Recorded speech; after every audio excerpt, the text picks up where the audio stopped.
Well, welcome back to the second vlog from the series which I'm running in the Lake District National Park. If this is your first time you visited the site, then you may want to pop back and look at the first video. Anyway, today we're going to be taking some photographs from Wastwater, and by pure magic we're going to later teleport to the studio where we can finish the process doing a little editing.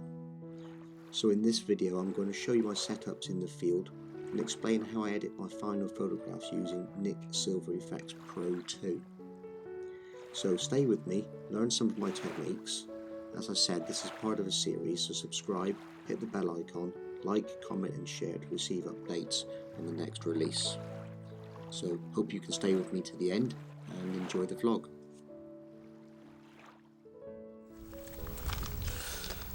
So I'm not quite sure how much of this you're actually going to hear because it's actually quite windy. But I've come out again tonight down to Wastwater again from Wasdale. I was hoping that the cloud would have broke a little bit and we would have got some light in the sky in the evening and maybe it would have reflected on the lake and lit up. But basically that's not happened. But what we have got is a real good sort of like cloud behind us and quite some nice reflections in the water. And there's also some good sort of like rocks in the foreground as well. So I've tried to make something of that. Now I've got to put the camera back up on the tripod for you in a minute, but basically what I've been doing is I've been looking at using a slow shutter speed to sort of blur the water out and make sure we get some nice clean reflections and just soften things up a bit. So to do that I've used the Lee stopper, 6 stopper. I've also used a 0.9 and I've got a polarizer filter on there as well, just to try and make the best I can of sort of like cutting out some of the glare. Okay, so here we are again looking at the setup. I've just taken a couple of images, and what I've done, the one that you can see on the screen now is actually blank. Because what I tend to do is put my hand in front of the lens like so, just to sort of make sure that there's nothing in there that sort of marks the beginning and the end of the picture. So this is the next one on the, sorry, wrong way. That's the next one on the back of the frame. Next one,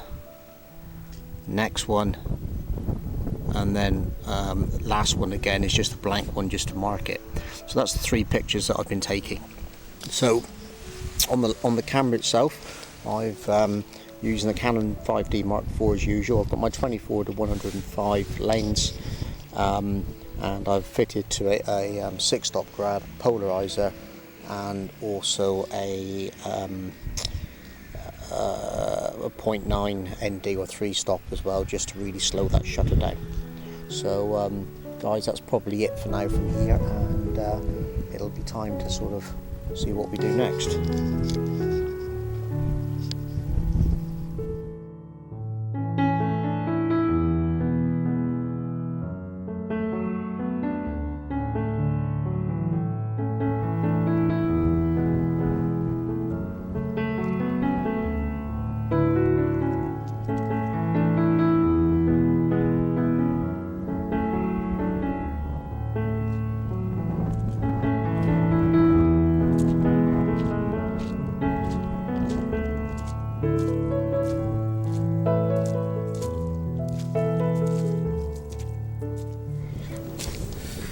Yeah, so I've just been working on this other composition behind me where I can sort of like see maybe these 3 or 4 line of rocks sort of going into the distance. I don't know if it's going to work or not, because I think the light's coming from the wrong place and reflections are quite harsh. But I'm going to have a look and see what I can actually do with that. And sorry, a bit distracted and watching Ruby. She's trying to dig a hole beside the camera bag. And if that works well, then we'll have another sort of like composition from tonight as well.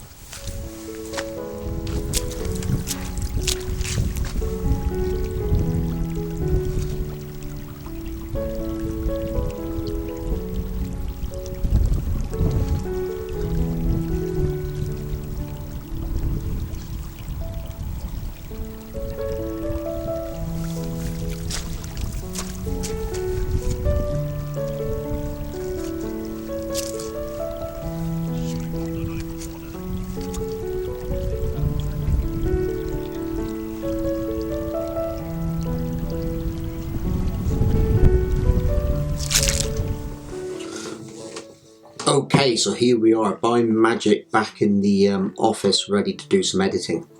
I'm going to be working on the image which you can see just over my shoulder, and it was the second one that I actually took when we were at Wastwater. What I'm going to do in this part of the video is explain to you what my digital workflow is. So once I've got the image actually into the computer, I'm going to start with the raw file and go through my process within Camera Raw, Photoshop, and using some Nik software as well. Predominantly it's going to be Nik Silver Efex Pro 2, which I'm going to use for the monochrome conversion, but I'm going to do a fair bit in Photoshop. I'm not going to go through every single individual slider button edit. What I'm going to do is open up the various layers and files that I've saved along the way and explain to you what those steps were. So by the end of the video, you'll have an idea of what my workflow is. Okay, so here we are back inside the old faithful Photoshop. I'm going to show you how I've edited this image, and I'm going to do it in several stages. So that's why along the top of the screen you'll see a total of 1, 2, 3, 4, 5 different files which we've got open. The first one that we're in now is the raw file. So before it comes back in this state, this is the version that it's been edited into. We've got a smart filter, sorry, we've got it in this Photoshop file as a smart object. So we can just open up the smart object and it'll show you the original raw file. So the original raw file, not significantly different to what we've got in Photoshop, because really I'm sort of trying to get as much done in camera as I can. So all I've done with the raw file is to really sort of work on the basic sort of edits that we've got here, and you can see those on the right hand side. I don't worry too much about adjusting curves. I certainly don't do anything with sharpening or noise reduction. My grayscale or black and white conversions all done inside Photoshop, so we leave that alone. No need to do any toning or any sort of work on the highlights or shadows in terms of tone anyway. What I do is I will apply quite a bit of work to do with lens corrections. So we've applied the lens correction for it. It's a Canon 24-105, and all that information is on there. What it does, if we just click on it, we can just see how it reduces the vignetting on it. And it sort of deals with some of the distortion as well. In terms of the colour on there, we will obviously click this to remove the chromatic aberrations, but to be honest, it's very slight. There really isn't anything on there to worry about, but we'll just leave it ticked anyway. It makes no harm. We're not making any manual sort of adjustments or anything, we're just happy with it the way that it is. So that's all that we're looking at that stage. So when that's done, you know, it sort of works this out, prepares it as a smart object, and it will export it and open it up inside of Photoshop. And that's what we've actually got here. So the next stage, once we open it up inside Photoshop, is where the work starts to begin on it, and that's where I start to sort of really sort of look at what it is I'm trying to do. So the work that I've done in here, the first thing that I've done is I've applied the define filter from Nik Efex. Now you don't have to use it, it really sort of like depends on your camera, on the settings and the conditions. Define is basically noise reduction, and I tend to always do it at the beginning of when I'm working on an image. Simple reason being, if you use it, if you do other edits on the image and you've got noise in there, all you're doing is amplifying the noise right from the beginning. So I tend to do it at that stage. What I have done a lot of work on is on Silver Efex Pro.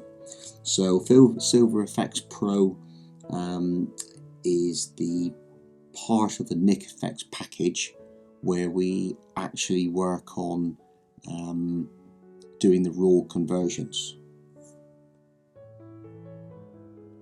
So we'll just let that open up in Silver Efex Pro. We'll have a look at the interface.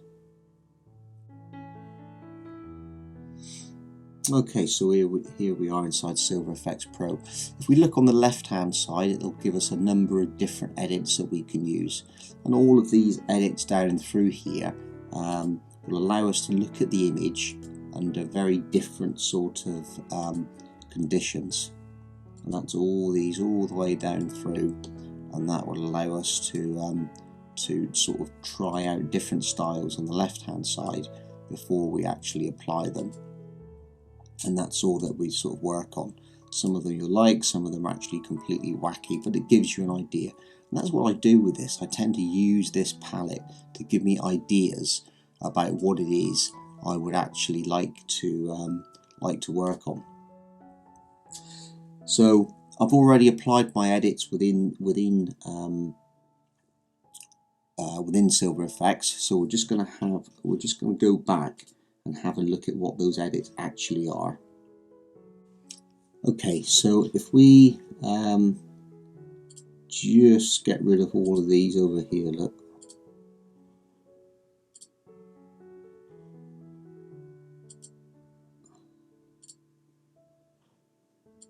We'll go through each of these.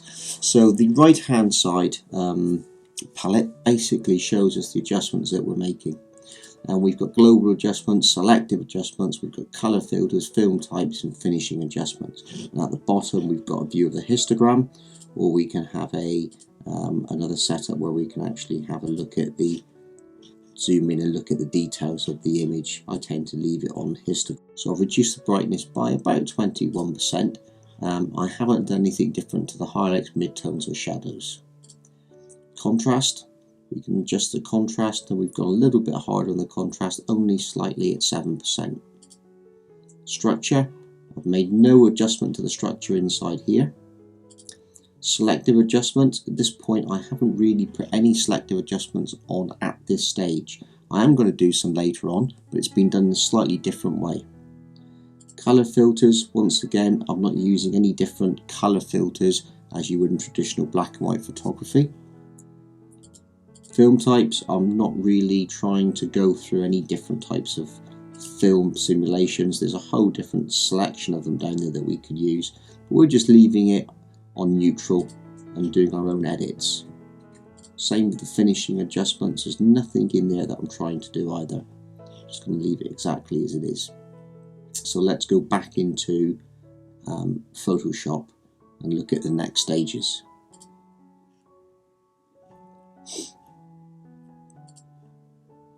So we'll just apply the Silver Efex Pro filter, and that will get us the next things that we've done.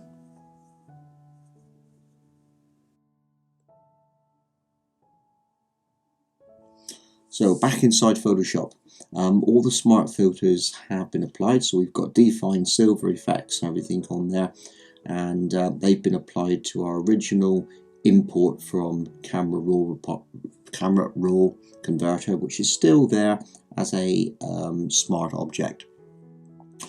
One of the things that I really liked when I was watching the scene was the fact that we had this sort of like soft, fluffy, quite deep, heavy set cloud. But obviously looking through the camera, you could see that the sky was moving, and with the long shutter speed, just like we've got the drag sort of effect in the water by these rocks here, we also had the same sort of effect in the sky. And if we click on this next stage up here where we've got this smart object sky 2, you'll see that we have got these blurred sort of wisps of cloud in the sky as well. So what I did with this, and it's not immediately clear on this layers palette, is the only bit which I kind of haven't pre-set up really, is I've applied to it a soft contrast edit, once again in Silver Efex, which really boosts that sort of texture in the cloud, and just save that as a separate layer. The reason for that is I'm later going to introduce it back into the image. So if we have a look at Smart Object 4, so this is our original image. So this is the image once again. This is our base object layer with the smart filters, the Silver Efex Pro, the define applied to it, and the sky. So if we switch the sky back on now, you'll see that it's put that wispy sky back in for us that we've already set up. But what it has also done is affected this area around here. So what I've actually got here is a layer mask which just masks out this part of the image below here. So it's only affecting the sky. So if I just switch on that layer mask, you'll see that this will once again disappear and go, well, not disappear, but go back to how it was originally, leaving the sky intact. We're getting towards the end of the edits now, so this might take a little while to sort out, just depending on how quick my computer is, sorry. But this is the final edited image. So I've switched all the edits and everything off. What we've actually got is a few bits and pieces down here where we've changed a few things. So we've got the base and sky added together from the last one, and another Silver Efex edit. So if I just open up, I can just sort of like switch that off if it'll let me. Right, okay, so if I just go into Silver Efex Pro again, sorry, messing about there a little bit.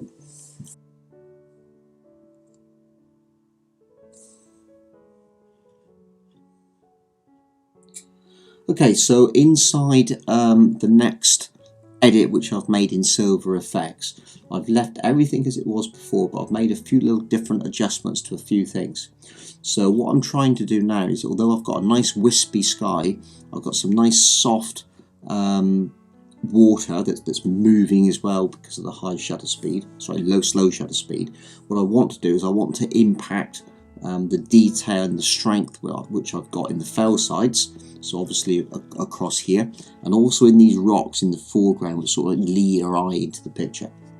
So I've made a further adjustment to the brightness, the highlights, midtones, shadows, dynamic brightness. I've also adjusted the structure this time in the highlights, midtones, shadows, and a bit of fine structure as well.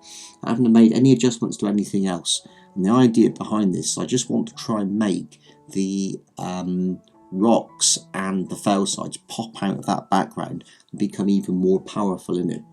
So if we go back into the main Photoshop files again, what I can do is I can turn on that filter now. It'll take a little while, but it'll just load that image back up as it is.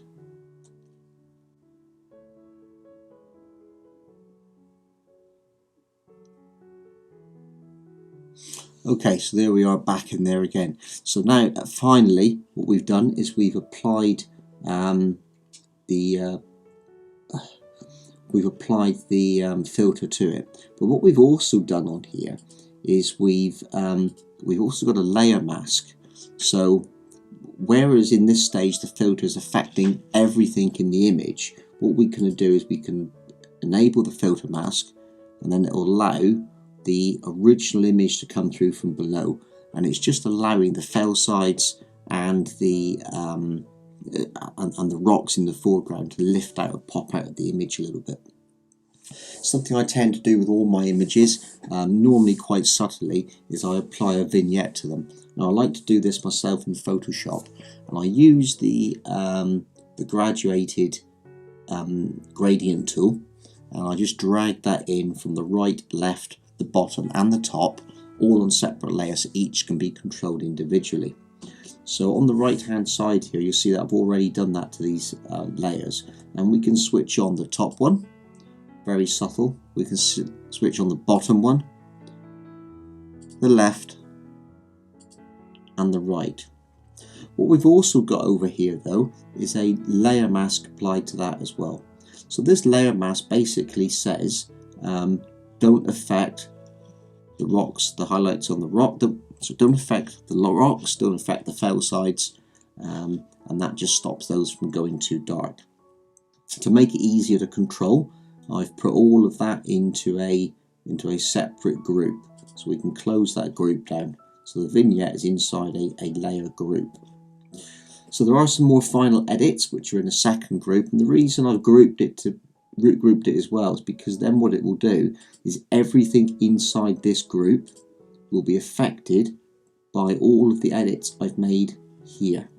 So all of these edits are applied to everything below it. Now I wanted these images, and it's probably going to go for all of the monochrome work that I do from the Lake District, to actually have a very slightly warm tone to it. So I've applied a photo filter to it. So if we click on the filter and look at the properties palette above, you'll see that I've used a warming filter set at a density of 81%, and it preserves the luminosity, so we'll just keep the tonal ranges the same. If I click on this, you'll see that that will go a very slightly warm colour. See the change? There's the slightly warm colour in there. What I also want to do is just lift the image a little bit more, just give it a little bit more punch. So we've applied the levels to it as well. So if we click on that and we click on this one, we'll switch the levels back on, which is just giving it a little bit more of a punch. And to finally complete the image, there's obviously a few bits and pieces in here where there's a few little tiny marks and specks and things which I wanted to take out. I think it's some artifacts, to be honest, from where I've done my editing. But I've also like this little bit dark corner. I think it's a bit of vignetting from a filter holder or something. If I just click on that one, there it goes, it disappears, and so do the artifacts on there as well. So I hope you found that useful. I'm going to exit back out of Photoshop, and we'll show you the finished image.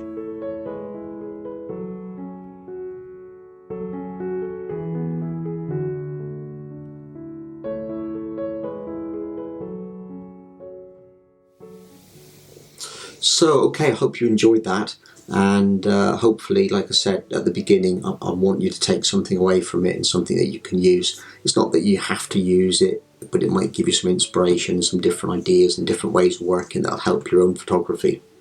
I think next time we're going to be working on some images from the Cathedral Quarry, also obviously in the Lake District, so that will be part 3 of this series.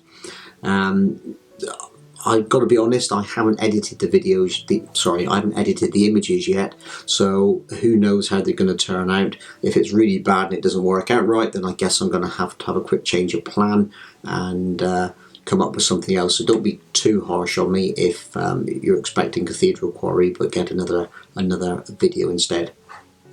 Anyway, I've got to shoot off and go away and work on those now. So that's it from me, and I'll see you next. So I hope you all enjoyed the video. If you did, help me out and subscribe. Don't forget the bell icon. Give a thumbs up or down, and please comment below. Most of all, enjoy your photography, stay safe, and I'll see you next time.